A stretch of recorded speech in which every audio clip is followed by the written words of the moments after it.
How you doing, YouTube? Matt with Massive Beer Reviews, back with yet another review, and IPA time. IPA time in the form of Sam Adams Brewing's Grapefruit Rebel IPA.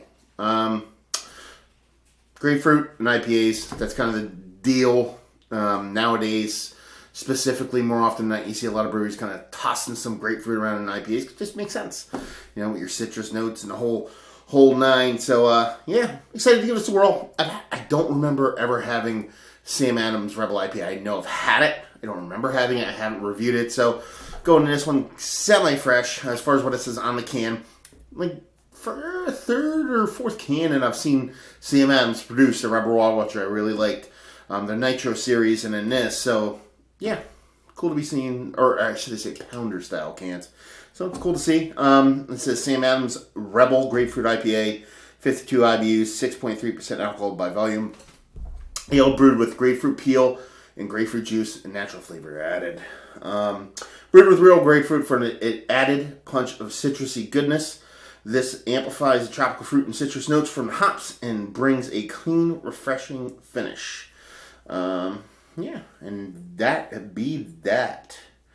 So yeah. I like the can design too. I dig it.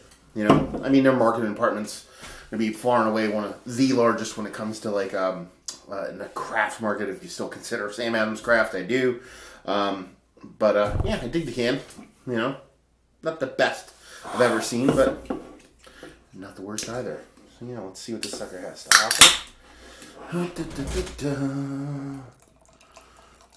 It's funny, they sent this, sent this to me. Thank you very much, guys. When they sent this out, they sent me grapefruit and a tin of hops with it, too, which is kind of funny. I like goofy shit like that. So, Pinky Finger, really nice pillowy, creamy head to it. Really tiny bubbles, just off white.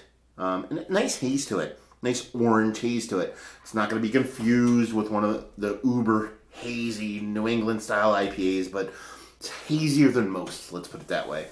So let's see if I can get a nose on the sucker. Citrus abounds, sweet citrus. You get a really nice sweetness out of it. A combination of probably a sweet malt combined with a nice hop presence. The grapefruit is there, but it's more like, I've talked about this before with some beers, like the old school 80s breakfast that I remember having as a kid. You get the grapefruit, you cut it in half, you sprinkle a little salt. Who puts salt in their grapefruit? I'm sure somebody does. Sugar on it, and then you kind of cut out the individual wedges and eat that as your breakfast. Don't really see that much nowadays, but this is what it kind of reminds me of, is a sweet, sugary, not overly sweet, but sweet grapefruit. And you're getting orange grapefruit, a little bit of like a rindiness, a little bit of a dankiness, a little bit of a pithiness. Not going to be confused with being uber dank. But you are getting a little bit of that in there. A little dirty kind of grassiness, but not over the top. It's all about the citrus in here, all about the grapefruit. And a really nice sweetness. And I like my IPAs to err on the side of sweet as opposed to bitter, overly palate smacking, bitterly bitter. Hopefully that runs through in the actual beer itself. So she looks good. She smells fun. Let's see what she tastes like. Cheers.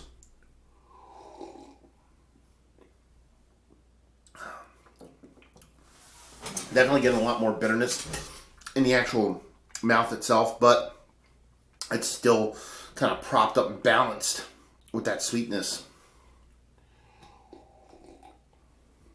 A nice mouthfeel to it. South of chewy, but does have a nice creamy mouthfeel. You are getting more kind of rindy kind of pithiness with the orange, with the grapefruit. But there's enough sweetness there kind of counterbalancing it. You are getting a little bit more dankness on there, especially in the back end.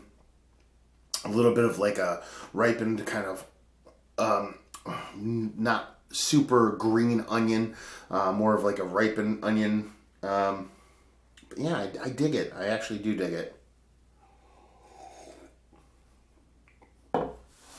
It's not going to be confused with one of my favorite IPAs, but it's definitely getting close. It's kind of like a light version of a New England IPA.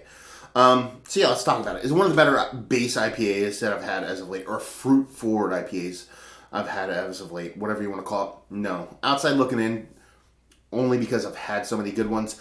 I think it's really well made. There's really not much negative to it. I like the amount of sweetness you get in there. I know a lot of old schoolers or IPA purists don't want their IPAs to be that sweet.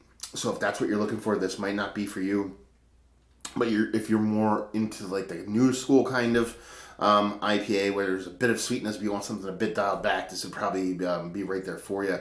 Value and availability, Sam Adams. Chances are it's going to be nationwide release, I assume, whether it be bottles and cans. They sent me a bottle and a can. I just decided to review the can. So you'll probably be able to see it, and chances are you're going to get it in your... I'm thinking this might be 6-packs. Actually, you know what? I have paperwork here. Let's see what it says real quick. Oh, actually, it's coming in. There we go. I should read paperwork. Well, I don't like to do any research beforehand, but I'm already through the review. So it is going to come in packs. Let's see here. It's going to be coming in packs. I don't see. Oh, here we go. 16-ounce cans. Sounds $8 to $10 for a 6-pack. That's not too shabby. And in mixed packs and the whole nine, it's going to come in 12-ounce cans, a little bit cheaper, I guess, or something like that. So yeah, not too bad. I dig it. It's a nice beer. It's definitely something at its ABV, 6.3%. Something you can drink more than a couple of. It's above session range, but below imperial range. So you're not going to be good. You drink enough of it and you get tuned up, but you can have a few and kind of not feel too weighed down, I guess you would say. And yeah, so availability and value, not too shabby. And got a huge burst of grapefruit on that one. Wow, that was bigger than all the other sips I took. And let's just finish it with, if you like what we like this. Again, I kind of just already said it. If you like the New England style IPAs, the super hazy ones, we want something that's kind of between that and the old school East Coast IPA. This is kind of where it is. You get a bit of that haze, a nice mouthfeel, a little bit of chewiness. You're getting bursts of fruit. You're getting a nice grapefruit. So if you're into those kind of things, but you want something a little bit more dialed back, I don't want to say in flavor, but not as in your face, because I know a lot of those New England IPAs run in the low to mid 6s and they deliver just craziness. You'd like this.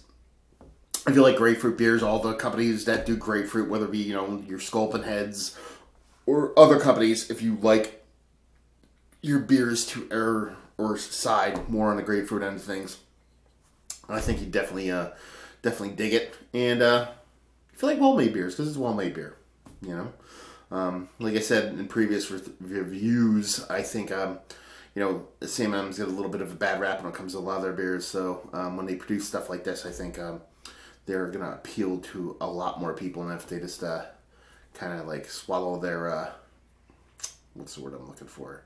Allegiances to smallness, I guess you'd say, then they'd enjoy drinking this sucker. So there you go. Another review in the books. Hopefully you guys enjoyed the review. If you did or you didn't or somewhere in between, please leave a comment in the comment section below. And like, subscribe, and all that fun stuff. If you want to check us out anywhere else on the internet, you can. Facebook, Twitter, Instagram, Untapped, Massive Beers, and all 4 of those places. And yeah, another review down. So hopefully you guys enjoyed the review. Hopefully enjoying a nice IPA right now. And hopefully see you next time. Cheers.